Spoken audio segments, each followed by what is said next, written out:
15 अगस्त 1947 देश का पहला स्वतंत्रता दिवस। उस शाम दिल्ली के प्रिंसेस पार्क में ब्रिटिश का झंडा उतारकर तिरंगा फहराया जाना था। तब वहां 30,000 लोगों के इकट्ठा होने का अनुमान लगाया गया था, लेकिन हकीकत में 5 लाख लोगों का सैलाब उमड़ पड़ा।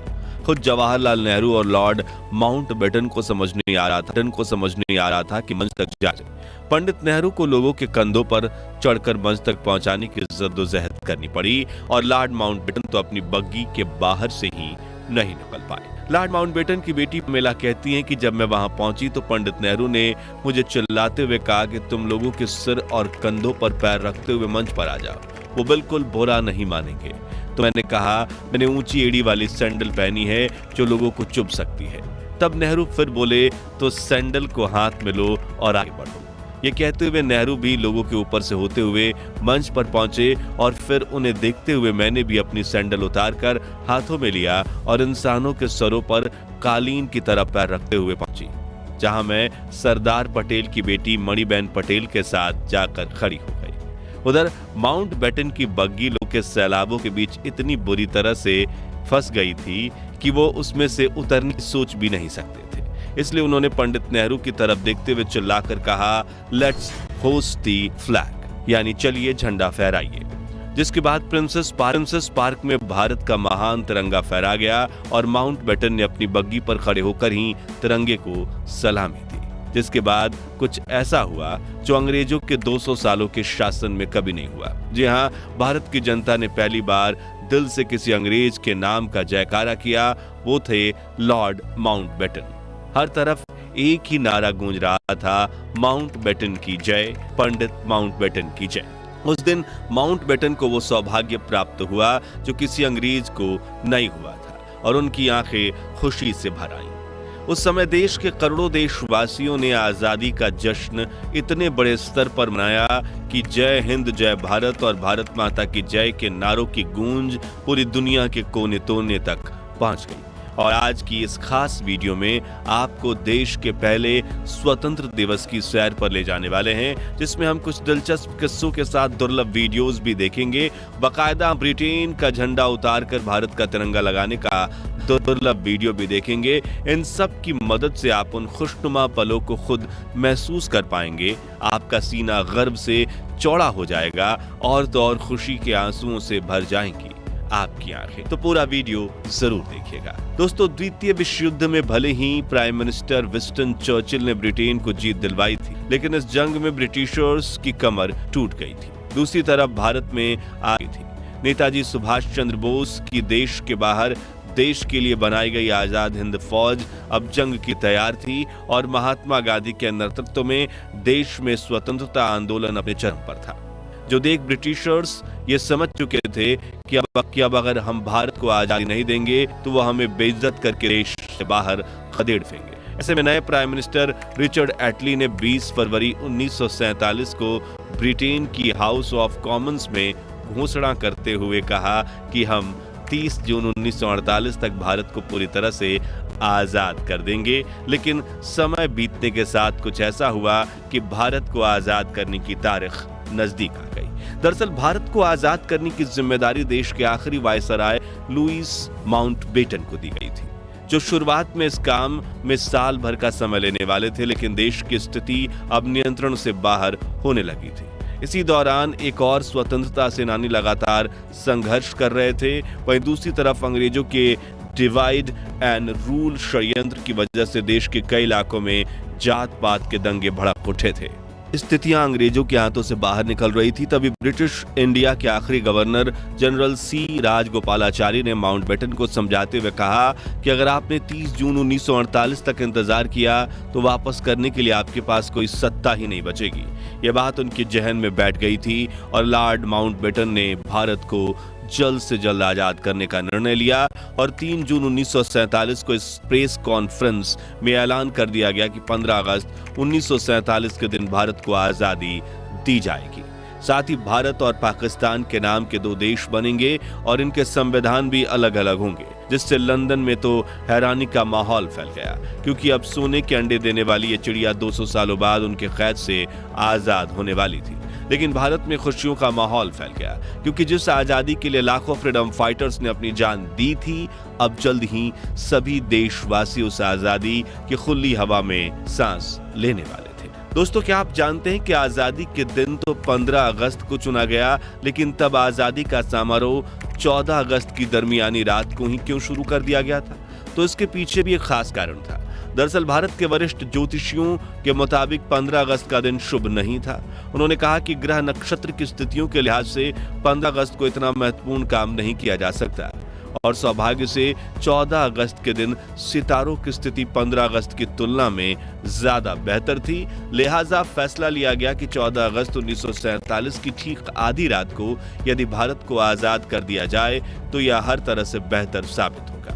वायसराय लॉर्ड माउंटबेटन ने यह प्रस्ताव स्वीकार किया और 14 अगस्त की रात 11 बजे संसद भवन के सेंट्रल हॉल में स्वतंत्रता दिवस समारोह आयोजित किया गया, जिसकी शुरुआत सुचेता कृपलानी ने की, जो 60 के दशक में उत्तर प्रदेश की पहली महिला मुख्यमंत्री बनी। पहले अलम्मा इकबाल का गीत सारे जहां से अच्छा और फिर बंकिम चटर्जी का वंदे मातरम गाया, जो बाद में भारत का राष्ट्रगीत बना।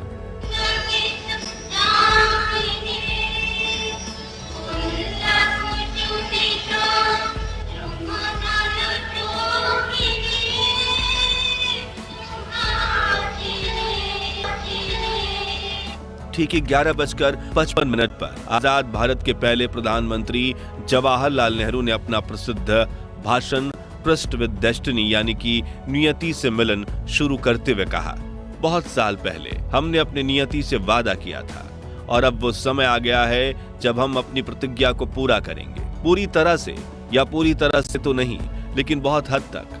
आधी रात के समय जब दुनिया सो रही होगी, भारत जीवन और स्वतंत्रता के लिए जागेगा, आगे उन्होंने कहा।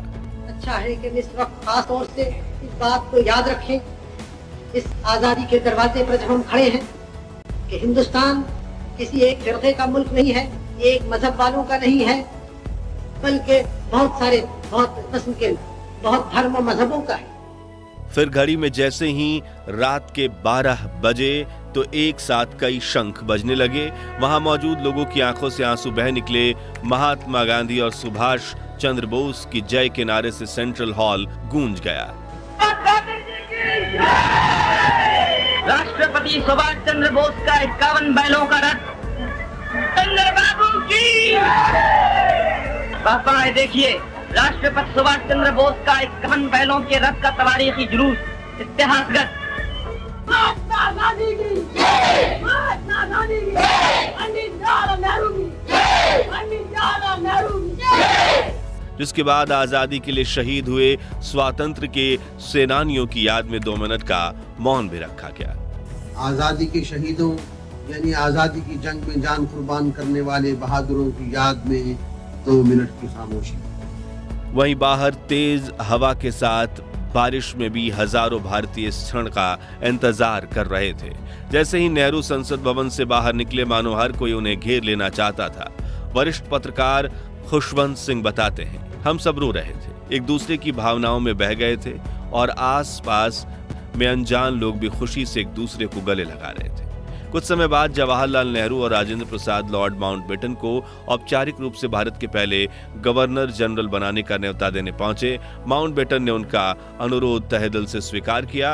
उन्होंने पोर्ट वाइन की एक बोतल निकाली और अपने हाथों से अपने मेहमानों को वो शराब परोस दी। फिर अपना गिलास भरकर उन्होंने अपना हाथ ऊंचा किया, बोले टू इंडिया। जिसके बाद पंडित नेहरू ने उन्हें एक लिफाफा देते हुए कहा, इसमें उन मंत्रियों के नाम है जिन्हें कल शपथ दिलाई जाएगी। पंडित नेहरू के जाने के बाद जब माउंटबेटन ने यह लिफाफा खोला तो उनकी हंसी छूट गई, क्योंकि वो खाली था। पंडित जी आजादी के दिन इतने खुश थे कि वो उस लिफाफे में मंत्रियों के नाम वाला कागज ही रखना भूल गए थे। उस रात दिल्ली की सड़कों का वर्णन करते हुए एक अमेरिकन पत्रकार ने लिखा कि सड़कों पर लोग खुशी से चिल्ला रहे थे। हिंदू, मुसलमान और सिख सभी आजादी का जश्न मना रहे थे। ऐसा लग रहा था कि नए साल की पहली शाम का न्यूयॉर्क के टाइम स्क्वायर का नजारा हो। मित्रों, आजादी का यह समारोह सिर्फ दिल्ली तक सीमित नहीं था। बल्कि देश के हर कोने में स्वतंत्रता दिवस का जश्न मनाया जा रहा था। जैसे सपनों के शहर मुंबई में शहर के मेयर ने ताज जैसे खूबसूरत होटल में रात्रि भोज का आयोजन किया। हिंदुओं के धार्मिक शहर बनारस में एक मुसलमान द्वारा राष्ट्रीय झंडा फहराया गया, तो वहीं उत्तर पूर्व के पहाड़ी शहर शिलोंग में गवर्नर ने एक समारोह की अध्यक्षता में 4 जवानों द्वारा राष्ट्रीय झंडा फहराया गया। इन नौजवानों में हिंदू, मुसलमान और लड़के लड़कियां 2 जोड़ों में थे। यहाँ दिल्ली में आजादी का जश्न मनाकर कुछ लोग अपने घर चले गए, तो कुछ वहीं संसद भवन के पास हरे लॉन में और फुटपाथ पर सो गए। 15 अगस्त की सुबह 8:30 बजे लॉर्ड माउंटबेटन ने जवाहरलाल नेहरू को स्वतंत्र भारत के प्रथम प्रधानमंत्री के रूप में शपथ दिलाई। आइए इस ऐतिहासिक क्षण की दुर्लभ वीडियो देखते हैं। और हमारे सब प्रधानों के सामने फेडरल कोर्ट के चीफ जस्टिस न्यायमूर्ति श्री हरिलाल कन्या के हाथों देश सेवा की शपथ लेते हैं। इसी तरह गवर्नर जनरल के हाथों हुकूमत के मुख्य प्रधान पंडित नेहरू और दूसरे प्रधान देश सेवा की शपथ ले रहे हैं। बाहर खड़े हुए लोगों का जोश और खरोश बढ़ रहा है, इस इंतजार में बेताब हैं कि कब नेताओं के दर्शन हों। आप हैं स्वतंत्र भारत के पहले प्रधान। अगले दिन दिल्ली की सड़कों पर लाखों लोगों का सैलाब उमड़ पड़ा। सड़कें लोगों से इतनी खचाखच भरी हुई थी कि गाड़ी छोड़िए साइकिल पर भी सफर करना मुमकिन नहीं था। शाम 5 बजे इंडिया गेट के पास प्रिंसेस पार्क में माउंटबेटन को भारत का तिरंगा झंडा फहराना था और ये अनुमान लगाया गया था करीब 30,000 लोग आएंगे, लेकिन लोगों की भीड़ बढ़ती गई और पूरे इलाके में 5 लाख लोग इकट्ठा हो गए। इतनी भीड़ भारत के इतिहास में कुंभ स्नान के सिवाय किसी भी अवसर पर एकत्रित नहीं हुई थी।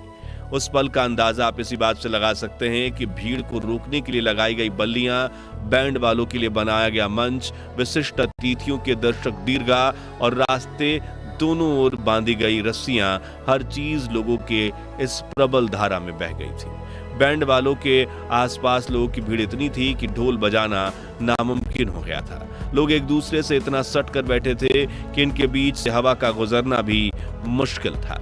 इंग्लिश राइटर डोमिनिक लैपियर और लैरी कॉलिंस ने अपनी किताब फ्रीडम एट मिडनाइट में लिखा था कि उस भीड़ में हजारों ऐसी औरतें भी थीं जो अपने दूध पीते बच्चों को सीने से लगाए हुई थी, इस डर से कि कहीं उनके बच्चे बढ़ती हुई भीड़ में पिचक न जाए। जब उन्हें भीड़ का धक्का लगता था, वो अपने बच्चों को उन्हें रबड़ की गेंद की तरह हवा में उछल देती और जब वो नीचे गिरता तो उन्हें पकड़कर फिर से उछाल देती। एक क्षण में हवा में इस तरह कई बच्चे उछाल दिए गए। मंच पर खड़ी लॉर्ड माउंटबेटन की 17 साल की बेटी पामेला की आंखें आश्चर्य से फटी की फटी रह गईं। वो सोचने लगी, हे भगवान, यहाँ तो बच्चों की बारिश हो रही है। प्रिंसेस पार्क में भारत के तिरंगे को लहराता देखने का सौभाग्य जिस भी भारतीयों को प्राप्त हुआ, उनका जीवन धन्य हो गया, क्योंकि 200 सालों की कड़ी तपस्या के बाद जब आजादी का तिरंगा फहराया गया, तब अचानक से तेज हवाएं चलने लगी और तिरंगे के ठीक पीछे केंद्र धनुष उभर आया, मानो प्रकृति भी भारत की आजादी का जश्न मना रही हो। ऐसा ही माहौल पूरे देश में था। हर जगह जुलूस निकल रहे थे, लोग खुशी से एक दूसरे को गले लगा रहे थे और आजादी के जश्न को मना रहे थे। हालांकि देश के कुछ हिस्सों में लोग बंटवारे का दर्द भी सह रहे थे। उनके लिए 14 अगस्त की रात खुशनुमा नहीं बल्कि दुख, दर्द और पीड़ा भरी। यही कारण है कि 15 अगस्त के दिन यहाँ राष्ट्रपिता महात्मा गांधी, जिनकी भारत की आजादी में अहम भूमिका थी, वो नहीं दिखाई दे रहे हैं, क्योंकि उस वक्त वो ना तो संसद में दिखे थे, ना राष्ट्रपति भवन में, ना इंडिया गेट पर और ना ही लाल किले पर। 14 अगस्त की रात प्रधानमंत्री जवाहरलाल नेहरू ने जो भाषण दिया था, वो भाषण गांधी जी ने नहीं सुना था, बल्कि उस रात वो 9 बजे ही सोने चले गए थे। उस वक्त गांधी जी कलकत्ता के बेलिया घाट में लगभग खंडहर हो चुकी हैदरी मंजिल नाम की हवेली में विश्राम कर रहे थे, क्योंकि देश के बंटवारे से शुरू हुई सांप्रदायिक हिंसा को शांत करवाने के लिए बापू 13 अगस्त को कलकत्ता पहुंचे, जहां वो हिंसक प्रवृत्तियों को रोकने की कोशिश कर रहे थे। 15 अगस्त की सुबह 2 बजे वो नींद से उठे और हिंसक दंगे रोकने और शांति स्थापित करने के लिए उपवास रखा, जिसके बाद उन्होंने गीता पाठ करवाया और दोपहर के वक्त बेलिया घाट में एक प्रार्थना सभा में पहुंचे, जहां समाज के हर तबके के लोग मौजूद थे। जी हां, इस तरह आजादी के दिन महात्मा गांधी ने अन्न का एक भी निवाला नहीं खाया था और वो आजादी के जश्न से भी दूर थे, क्योंकि वो देश में दंगे फसाद रोकना चाहते थे। तो साथियों, 15 अगस्त 1947 भारत के महान इतिहास का वह ऐतिहासिक दिन था जब हमारे देश को आजादी मिली। वहीं आजादी जिसके लिए भगत सिंह, राजगुरु, सुखदेव, चंद्रशेखर आजाद जैसे लाखों क्रांतिकारियों ने हंसते हंसते अपने प्राण की आहुति दे दी थी। वही आजादी जिसके लिए नेताजी सुभाष चंद्र बोस ने देश के बाहर देश के लिए आजाद हिंद फौज खड़ी कर दी थी। वही आजादी जिससे अहिंसा से पाने की कोशिश में महात्मा गांधी, सरदार पटेल और पंडित जवाहरलाल नेहरू के साथ करोड़ों भारतीयों का काफिला खड़ा था। तो दोस्तों, अगर आप भी देश को आजादी दिलवाने वाले फ्रीडम फाइटर्स पर गर्व करते हैं तो उनके सम्मान में कमेंट बॉक्स में जय हिंद, जय भारत जरूर लिखें। यह वीडियो अच्छा लगा हो तो लाइक और शेयर करके एक